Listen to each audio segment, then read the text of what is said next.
Tourism exchanges and seamless travel facilitation. BRICS देशों के बीच में किस तरह से ट्रैवलर्स सीमलेसली ट्रैवल कर सकते हैं, हम उनको और अधिक फैसिलिटेट किस तरह से कर सकते हैं, इन चारों विषयों पर हमने बातचीत की, चर्चा की, विभिन्न स्तरों पर चर्चा की। मैं विशेष रूप से अपने मंत्री सहयोगियों, ब्राजील के पर्यटन मंत्री गुस्तावा कोस्टा फेलिसियानो, ईरान के culture and heritage minister Shri Reza Salehi अमीरी,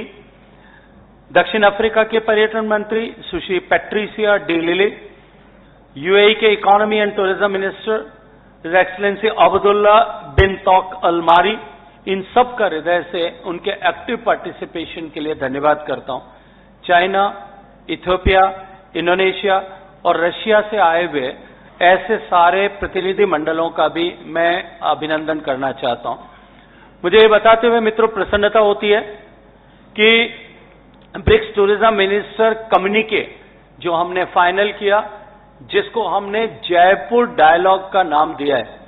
और जयपुर डिक्लेरेशन का नाम दिया है, और जयपुर डिक्लेरेशन नाम देने मात्र से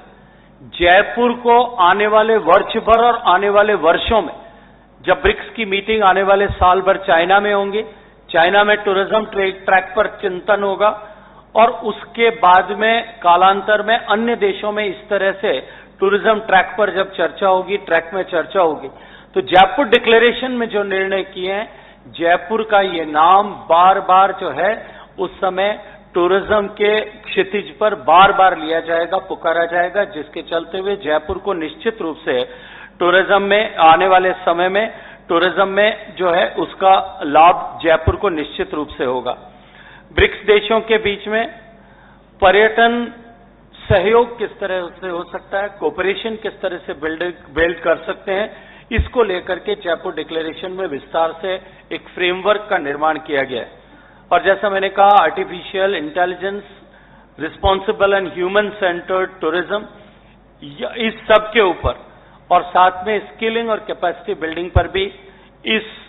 फ्रेमवर्क में, इस डिक्लेरेशन में विशेष रूप से प्राथमिकता देते हुए चर्चा की गई है। टूरिज्म प्रमोशन, इन्वेस्टमेंट,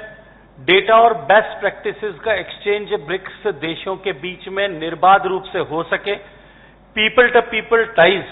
देशों के लोगों के बीच में अंतर संबंधों को हम और अधिक मजबूत किस तरह से कर सकते हैं, इस विषय पर भी हमारे बीच में सहमति बनी है।